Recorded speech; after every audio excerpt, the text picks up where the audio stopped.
The royal hall of Queen Sarathis shimmered with silver light. Thousands of alien nobles, soldiers, and predators filled the massive chamber, all standing before their ruler. The air itself felt heavy with pride and fear.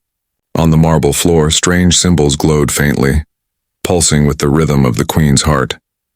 And in the middle of that crowd stood a human boy. He looked small, too small compared to the towering beasts around him. His uniform was clean but simple, his boots dusty from travel. On his chest there was a single medal made of rough, burned metal. It didn't shine like the golden trophies of the aliens, it looked broken. The queen's eyes, bright like twin stars, fixed on him. Her long crown of black crystal caught the light as she slowly rose from her throne. Every creature in the room went silent. Even the guards, huge armor-scaled brutes, froze in place. Human. Her voice echoed deep and cold. I demand that you explain the meaning of that medal you wear. The hall went still. No one breathed. No one dared to whisper. The queen's word was law, her tone carried centuries of power. The boy didn't bow. He didn't kneel. He just stood there calm, eyes steady on the queen. For a moment, the aliens looked at each other in disbelief. A human, not kneeling before the queen of the 10 systems. Your Majesty, he said softly. His voice was calm but strong enough to reach the farthest walls. This medal is not from you. It is from them. Them? The queen repeated, her crown pulsing faintly. Who dares to grant honors in my kingdom without my permission? The boy turned his gaze to the audience, to the generals, the nobles, the warlords sitting proudly in their shining armor. The ones who didn't survive, Your Majesty. A low murmur filled the hall. Some aliens hissed. Others tilted their heads, confused. But one of the older generals, a massive six-eyed creature, growled. Are you suggesting we fled while your kind stayed? The boy didn't answer. His silence was heavier than any insult. Queen Sarathis stepped closer, her long robe flowing like black smoke across the floor. The light bent around her and her sharp, elegant face came close to his. You stand before the throne of stars, human, she said, voice like thunder under ice. You will explain yourself. What did you do to earn that symbol? The boy took a breath. The light flickered across his medal as he touched it gently with his fingers. I didn't earn it, he said. I built it. From the armor of those who fell.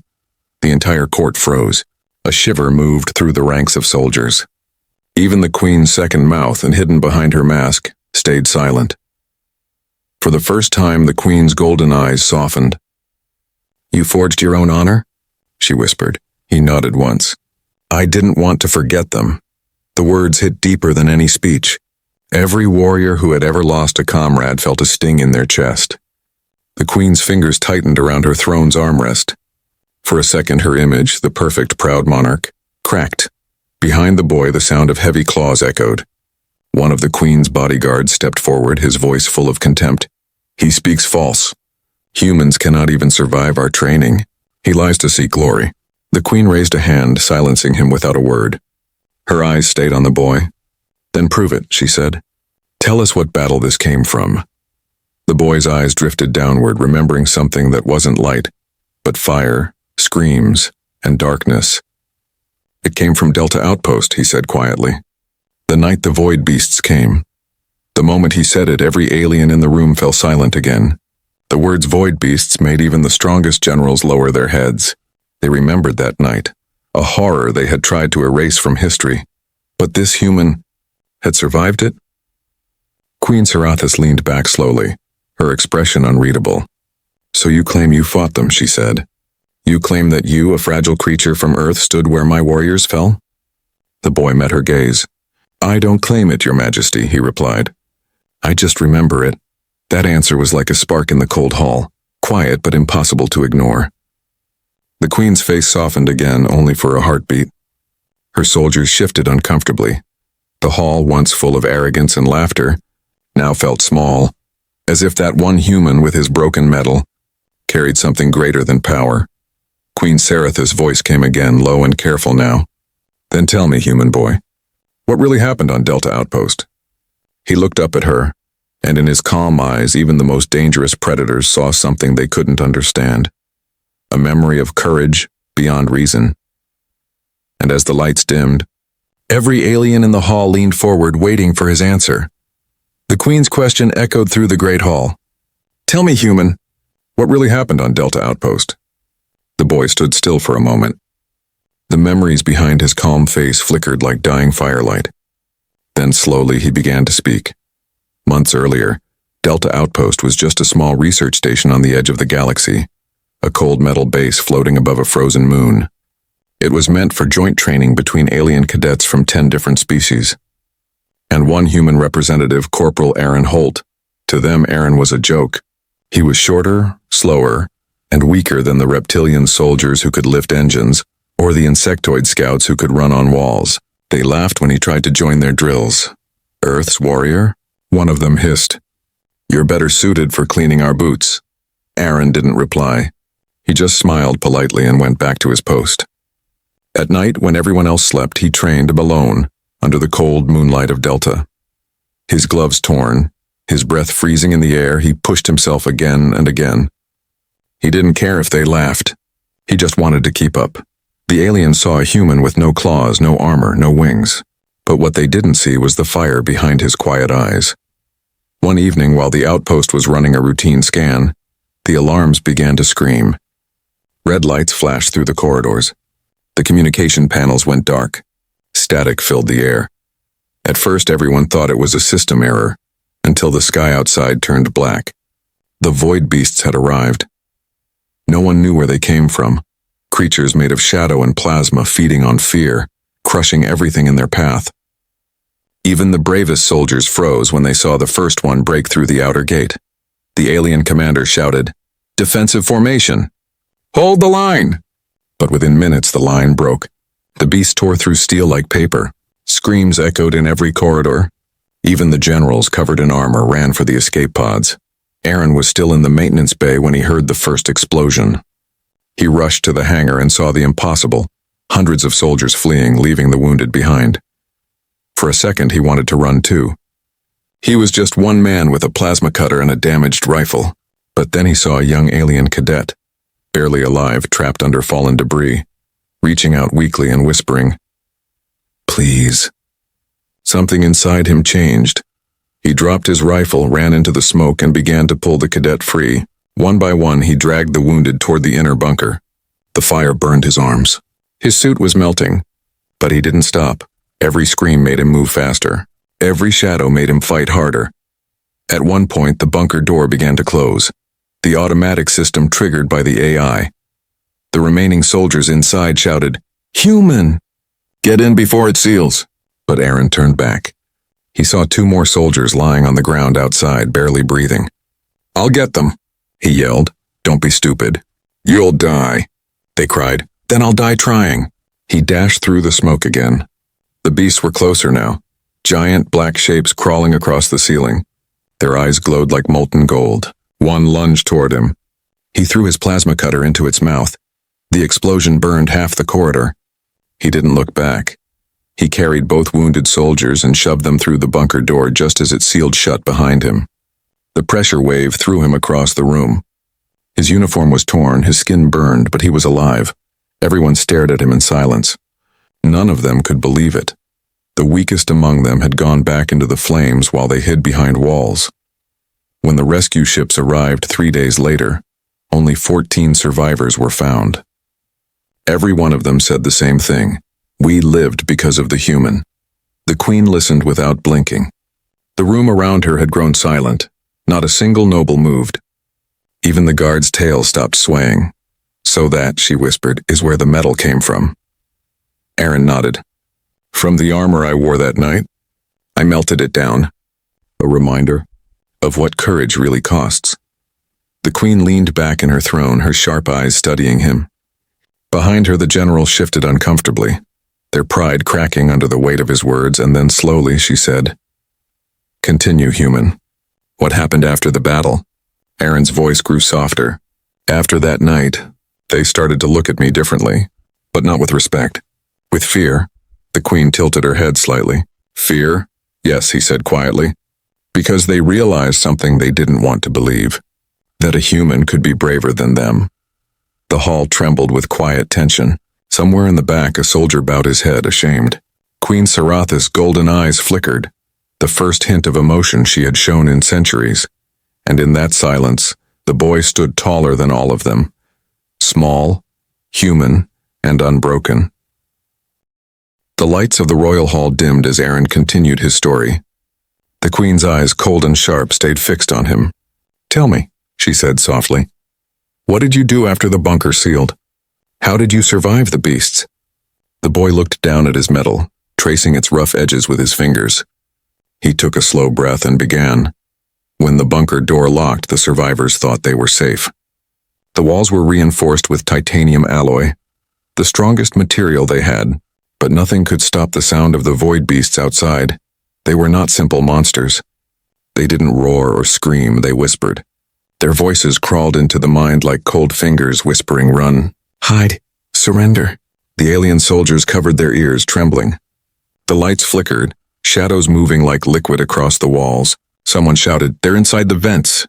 Aaron grabbed his rifle, half broken but still working, and ran toward the maintenance corridor. He knew the outpost structure better than anyone. He had spent weeks fixing it while others trained. He slammed a wrench into the side panel and started rewiring the power grid. Sparks flew. The air smelled of burning metal. "Human, what are you doing?" one of the survivors yelled. Aaron didn't look back. "I'm sealing the vents. If they reach this room, we all die. But you'll be trapped out there." He just smiled faintly. "Then I'll make it worth it." The floor shook. One of the walls cracked open. A void beast forced its way inside, its body half smoke, half molten shadow. Its shape shifted every second, like a nightmare trying to find a form. Aaron turned toward it. He could feel heat on his skin, but he didn't move back. He fired 3 plasma shots. They passed through the creature like light through fog. The beast lunged. Its claws sliced through the floor. Aaron rolled, barely escaping. His arm burned where the plasma grazed him, but he didn't stop. He grabbed a canister of fuel, smashed it open, and hurled it into the broken power grid. The explosion tore through the corridor. White light filled the base. The creature screamed as it dissolved into glowing ash. The blast threw Aaron against the wall. His vision blurred, blood dripping down his temple. His comm crackled with static, alien voices shouting his name. He forced himself up. More whispers came from the vents. There were 3 more beasts outside. He didn't have much left, only 1 plasma grenade and a manual override key. He looked at the bunker map on the wall. The core reactor was still running, unstable but alive. If he could overload it, he could vaporize everything within a mile. Including himself. He took a deep breath. "Guess this is it," he whispered to himself. The Queen's hall was silent as his words continued. Her generals leaned forward, listening closely. Aaron spoke slowly, his voice steady. "I rerouted the core manually. It wasn't meant to be done without AI access. I had to keep the beasts busy while the reactor overheated." He remembered the heat, the metal glowing red, alarms screaming, the sound of footsteps behind him as the last void beast broke through the ceiling. It roared, a sound that cracked glass. Aaron threw the grenade at its chest and sprinted to the control panel. The explosion blinded him. He slammed his hand down on the override lever, and everything turned white. When he opened his eyes, there was only silence. He was lying on a field of ash. The outpost was gone, melted into the frozen surface of the moon. The sky above him was black and full of stars. He couldn't hear anything except the wind. His armor was half melted, his oxygen tank leaking. But when he turned his head, he saw movement. Survivors crawling out of the wreckage of an escape pod that had somehow shielded part of the bunker. They saw him and froze. The human they thought was weak had destroyed what their armies could not. Aaron smiled weakly. "Told you. I'd make it worth it." Then he fell unconscious. The Queen exhaled slowly, the faintest tremor in her voice. "And they found you." "Alive?" he nodded. "The rescue teams came 3 days later. They said I shouldn't have survived." The generals exchanged glances. None of them spoke. For the first time, their usual arrogance vanished. Queen Saratha's fingers tightened around her scepter. "You faced the beasts alone. You sacrificed everything. For soldiers who mocked you." Aaron looked up. They were still my team. Those simple words silenced the hall. Every warrior present, waiting proud, ruthless, unbreakable, suddenly remembered what they'd forgotten long ago. Honor wasn't about strength. It was about heart. The queen rose slowly from her throne, her long robe whispering across the floor. "Continue, human," she said quietly. "What did they call you after that day?" Aaron's lips curved into a small, tired smile. "They called me the Ghost of Delta, but I didn't want a name. I just wanted to go home." The queen's gaze softened, the smallest flicker of respect in her eyes. And somewhere in the back of the hall, an alien general, the same one who mocked humans before, lowered his head in shame. The great hall was silent. No one dared to breathe after hearing how the human had faced the void beasts alone. The glowing sigils on the floor dimmed, and for the first time in living memory, the royal chamber of Queen Sarathis felt small. The queen sat back slowly on her throne. Her sharp golden eyes didn't leave Aaron. Her face, always calm and perfect, now showed something no one had seen before. Doubt. "Tell me." "Human," she said softly, her voice echoing through the hall. "Why did you return? After such horror? After saving those who mocked you? Why did you come here to my court?" Aaron stood quietly, his hands behind his back. "I didn't come for reward," he said. "I came because the survivors called for help. They said your soldiers refused to speak of Delta. They wanted the truth buried." The queen's crown flickered faintly, as if reacting to her emotion. "Buried?" she repeated. "Yes," Aaron said simply, "because it was shameful. The strongest warriors ran, and the weakest ones stayed." The crowd shifted uneasily. The sound of claws tapping the floor echoed through the chamber. Several generals glanced at each other, their faces darkening with anger. One of them, a tall, horned alien in golden armor, slammed his staff against the ground. "You dare accuse the royal guard of cowardice?"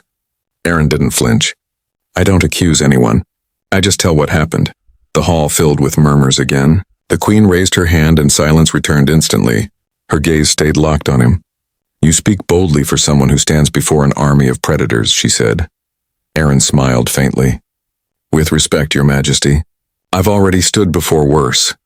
A few soldiers in the crowd lowered their heads. The queen's lips twitched, a flicker of amusement, perhaps respect or both. She rose from her throne. The air shifted as her long robe of obsidian silk flowed behind her. She circled Aaron slowly, studying him like a scientist might study a rare creature. "You're not like the others," she said quietly. "You're kind. They fear death. Yet you looked into it and kept walking." Aaron didn't move. "Maybe fear isn't the enemy," he said. "Maybe it's what reminds us why we fight." That made the queen pause. For centuries she had ruled by power and pride. Fear had built her empire. Fear kept her soldiers loyal. But this human, this fragile, wounded creature, spoke of courage as if it were something simple, something real. Suddenly, the horned general stepped forward again, unable to stay silent. "Enough of this insult," he roared. "This creature speaks poison before our queen."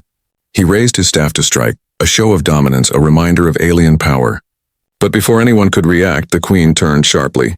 "Stand down, General Kor." Her voice boomed through the hall. The general froze mid-motion. But her eyes flashed gold. "You forget yourself. The court will not raise a weapon against one who saved royal soldiers. Sit." The hall went deathly still. The general slowly lowered his staff and stepped back, his eyes burning with humiliation. The queen turned back to Aaron. "You have the courage to face beasts," she said softly. "But can you face truth?" Aaron looked at her, unsure. "What truth?" She stepped closer, her expression unreadable. "That your story frightens me," Aaron blinked. "Frightens you?" "Yes," she said, "because it reminds me of what we lost. Once, long ago, my people fought with the same fire you carry. But power made us cold. Pride made us blind. And now a human boy shows us what we forgot." Her words fell heavy on the crowd. Dozens of soldiers shifted uncomfortably, shame flickering in their glowing eyes. Aaron bowed his head slightly. "I didn't mean to frighten anyone, Your Majesty. I only wanted them to remember." The queen smiled faintly. "And they will. But tell me, human, what do you expect from me?" He hesitated, then said softly, "Justice. For the soldiers who were ordered to flee, and for the ones who died obeying those orders." The queen froze. Even her breath seemed to stop. Around her, the generals stiffened. "No one ever spoke of royal orders. It was forbidden." "You dare question the high command?" One hissed. Aaron met his gaze calmly. "I don't question it. I lived through it. The Queen lifted a hand again, silencing everyone. She looked at Aaron for a long, quiet moment. Then finally she spoke. Perhaps the time for silence has ended. Her crown dimmed, the light fading as if in mourning. She turned away from the court, her voice softer now. "Tell me everything, human," she said. "From the moment the order was given until the last flame of Delta Outpost died." Aaron nodded slowly. "As you command, Your Majesty." And as his voice echoed through the hall once more, every warrior, even those who once mocked him, listened with bowed heads. Because for the first time in 1,000 years, the Queen of the 10 Systems was ready to hear the truth. The silence inside the royal hall was deeper than space itself.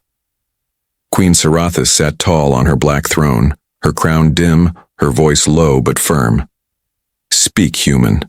Tell us the truth they tried to bury."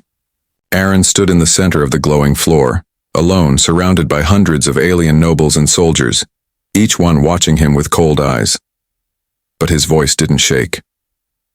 "When the Void Beasts attacked Delta Outpost," he began, "the command channel went silent. No orders, no backup, no plan. We waited for leadership, but it never came." He looked up, scanning the hall. Then the order finally arrived. It said, "All royal units fall back, preserve command, abandon the base."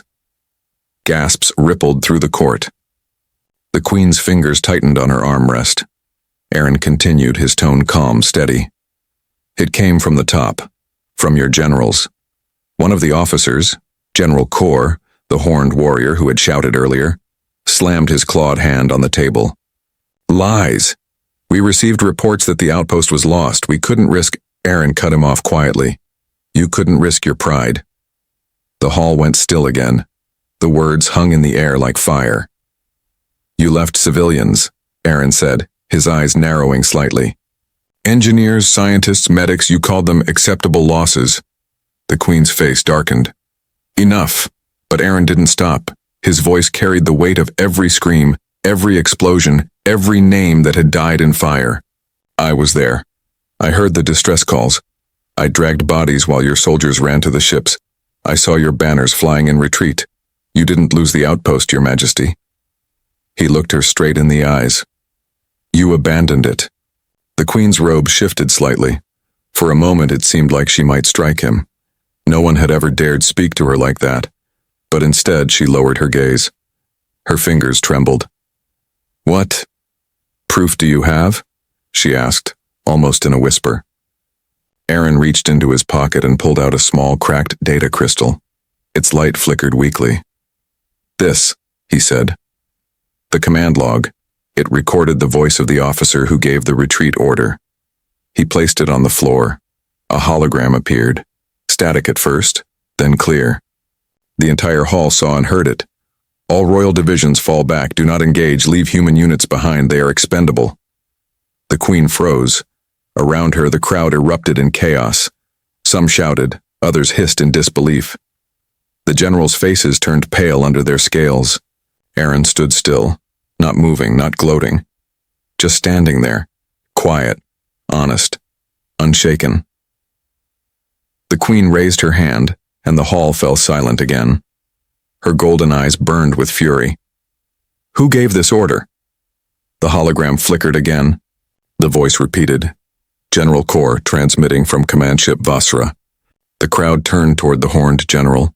He staggered back, his face twisted in fear. "Your Majesty, I did what I thought was right."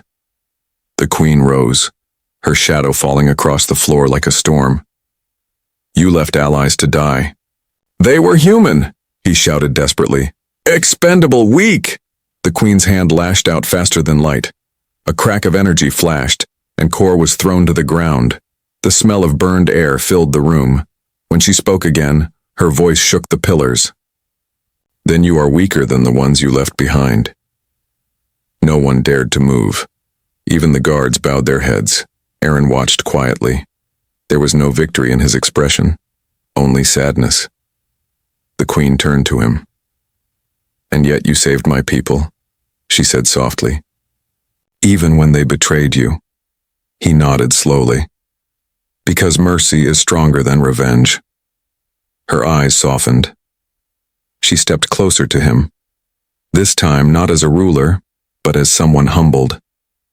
"You remind us of something we forgot long ago," she whispered. "What it means to fight with honor." She turned to the soldiers in the hall. "Look upon this human," she said, her voice echoing through the chamber. "He stood alone when our armies ran. He carried courage where we carried fear. And he speaks truth before power without trembling." All around the room, aliens lowered their weapons. Some bowed, others placed their claws over their chests in salute. Aaron blinked, surprised. "Your Majesty?" The Queen's gaze burned with emotion. "From this day," she declared, "no human will ever be called weak in my empire." Her voice rose fierce and proud. "And let every predator remember, honor belongs not to the powerful, but to the brave." Aaron bowed slightly, his voice calm. "Then maybe we finally understand each other." The Queen smiled faintly. "Perhaps, but your story isn't over yet, human. You still carry the mark of Delta. Do you know what that means?" He looked at his medal and whispered, "A reminder." She nodded. "No. A beginning." The hall filled with light once more, not from anger or pride, but respect. And for the first time in centuries, the alien queen felt something she hadn't known in a lifetime. Hope. The great hall of Queen Sarathis glowed with pale light, the energy rings above pulsing softly as if the palace itself were breathing again. Moments ago, the court had been a place of arrogance and pride. Now it was filled with silence. Heavy, thoughtful silence. General Kor lay unconscious near the marble steps, his staff shattered. The scent of ozone still hung in the air. And in the middle of it all stood the small human, Aaron Holt, the boy who had turned an empire's pride into shame with only truth and courage. Queen Sarathis descended from her throne slowly. Each step echoed like thunder across the chamber. Her robes of black silk shimmered as she stopped before Aaron. "Raise your head, human," she said quietly. Aaron looked up, meeting her gaze. Her eyes, sharp and golden, no longer carried the cold distance of a ruler. Now they burned with something deeper, respect. For a long time the Queen said nothing. She just studied him, this fragile creature with burned hands and a scar across his cheek. The same human her nobles once called primitive. Finally, she spoke. "Do you know what I see when I look at you?" Aaron hesitated. "A survivor?" She shook her head slowly. "No, I see what every empire fears." He frowned slightly. "And what is that?" Her voice lowered. "A mirror." The hall went still. "A mirror that shows us our weakness," she continued. "We built weapons that destroy worlds, armies that never tire, fleets that darken suns. Yet in all our power we forgot the heart. The fire inside that makes someone stand when all hope is gone. You carry that, human." Aaron swallowed. "It's just what anyone should do." The Queen smiled faintly. "No, not anyone. Only those who remember what life means." She turned toward her court. "Look at him," she shouted. Her voice echoed like thunder across marble walls. "He stood where our champions fell. He fought when our soldiers fled. He carried mercy where we carried fear." Every alien in the chamber lowered their gaze. The Queen's crown glowed faintly with blue light as she spoke again. "You call yourselves predators," she said, voice rising. "You feed on strength and power. But this human, this fragile mortal being has done what none of you dared. He faced the darkness alone and returned not with pride, but with compassion." Then she turned back to Aaron and, in front of everyone, did the unthinkable. She knelt. The entire court gasped. The sound of armor shifting, claws clicking, wings rustling filled the room as the Queen of 10 systems, ruler of galaxies, conqueror of worlds, bent her knee to a human boy. Aaron froze, speechless. "Your Majesty." But she raised a hand. "Be silent, hero of Delta," she said softly. "This is not for you. This is for every soul who forgot what honor means." Slowly, one by one, the generals followed. The noble houses bowed. Even the massive reptilian warriors lowered their heads, their tails sweeping the floor. The insectoid priests folded their wings in silence. For the first time in galactic history, predators bowed to prey. Aaron stood there, heart pounding, unsure what to do. He felt small, unworthy, just a mechanic, a soldier who never wanted fame. He looked down at his medal, dull and burned, and whispered to himself, "This isn't mine. It belongs to them." The Queen heard him. "Perhaps," she said, rising to her feet. "But it also belongs to every being who will learn from your courage." She gestured to one of her aides. A shining case was brought forward. Inside it, a silver emblem shaped like a star and a tear. She lifted it and pinned it beside Aaron's melted metal. "This," she declared, "is the Star of Sarathis, the highest honor of my empire. It belongs to those who show mercy greater than power." Aaron shook his head lightly. "I don't deserve this." The Queen smiled. "That's exactly why you do." The hall erupted in applause, not the forced cheers of a royal court, but something real, something honest. Some of the soldiers even shouted his name in their language, a word that roughly meant light in the storm.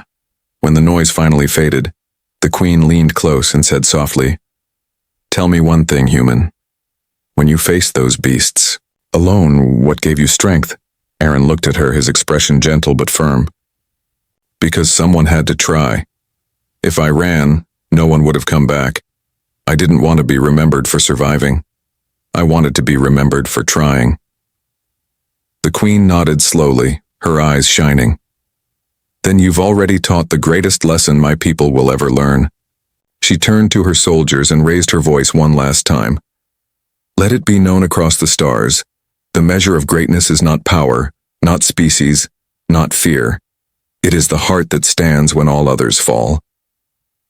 The hall roared with agreement, and at the center of that light, the human boy stood quietly, surrounded by giants yet standing taller than all of them. In the distance beyond the palace walls, the twin suns of Sarathis rose, bathing the city in gold. The Queen looked toward them and said softly, almost to herself, "Perhaps the age of fear ends today." Aaron turned to her. "Or maybe," he said with a faint smile, "it's just beginning, the kind where we stop fearing what's different."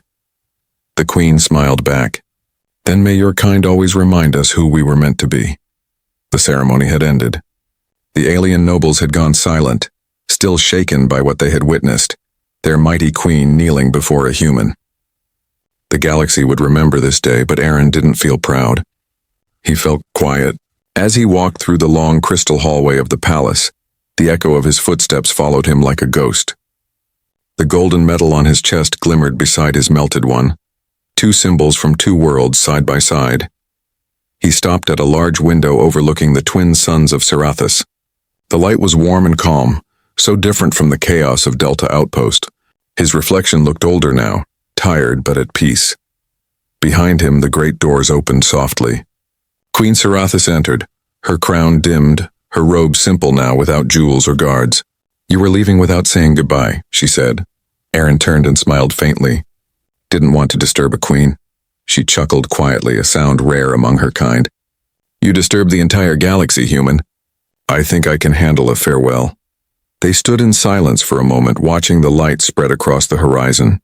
Then the Queen spoke again, softer this time. "You changed something today," she said. "Not just in this hall, but in the hearts of my people. For generations we ruled through fear, but you reminded us that strength is not in domination. It's in compassion." Aaron looked down. "I didn't mean to change anything. I just did what anyone should," she smiled sadly. "And that is why you did." They walked together toward the garden balcony. Alien birds sang above pools of silver water. The air smelled of metal and flowers. The Queen turned to him. "What will you do now?" "Go home," Aaron said softly. "If there's still a place for me there." "There will be," she said. "And if not, Sarathis will always welcome you." He nodded, touched by her words. "Thank you, Your Majesty. But I think I belong where it all began." She looked at his burned metal, the one he had forged from his armor. "May I ask something?" Of course. Why do you still wear that old broken piece beside the one I gave you? Aaron smiled gently. Because this one reminds me what courage costs, and the other reminds me what it can change. The Queen was silent for a long moment. Then she said quietly, "Perhaps we both needed reminders." As he prepared to leave, the Queen gave him a small data crystal, engraved with her royal seal. "What is this?" he asked. "The official record," she said. "Your story will be shown in every academy, every military hall, every starship across my empire, so that no one forgets what one human did when all others fled." Aaron shook his head lightly. "I'm not sure anyone needs to remember my name." Her golden eyes softened. "They won't remember a name," she said. "They'll remember a lesson." Later in the starport, Aaron stood near the boarding ramp of the human ship waiting to depart. Around him, alien engineers and guards saluted him respectfully. None laughed at his small frame anymore. As he stepped onto the ramp, a young alien cadet, one of the survivors from Delta Outpost, ran up to him. "Sir," he called, "before you go, may I see it?" Aaron looked down at him, confused for a moment, then realized the cadet was pointing at the melted metal. Aaron knelt, unclipped it, and handed it to him. The metal was rough, dark, uneven. "It's not much to look at," he said. The cadet shook his head. "It's everything to look at." He bowed low, not out of fear but out of respect. Then he whispered, "Thank you for not leaving us behind." Aaron placed a hand on his shoulder. "Then don't leave others behind either. That's how the metal stays alive, and not on the chest, but in the heart." The cadet nodded, eyes shining. As the ship's engines powered up, the Queen's voice echoed through the royal comms, her farewell broadcast to the human hero. "Let this be remembered. Honor is not born in power. It is born in compassion. Even the strongest must bow to the courage of the kind." Aaron looked out of the window as the ship lifted off. The twin suns faded behind clouds of gold and blue. He touched his chest once more, feeling both metals resting side by side. Then, with a faint smile, he whispered, "May we all learn to carry both, the pain and the peace." Far below, in the royal courtyard, the Queen watched the human ship vanish into the sky. A small smile touched her lips. "Farewell, brave human," she murmured. "You taught us that even in a universe of monsters, humanity still shines the brightest." The wind carried her words into the open sky, and somewhere among the stars, Aaron Holt smiled, not as a soldier, not as a savior, but simply as a man who chose to care when no one else would. Moral of the story: true strength is not in power, blood, or species.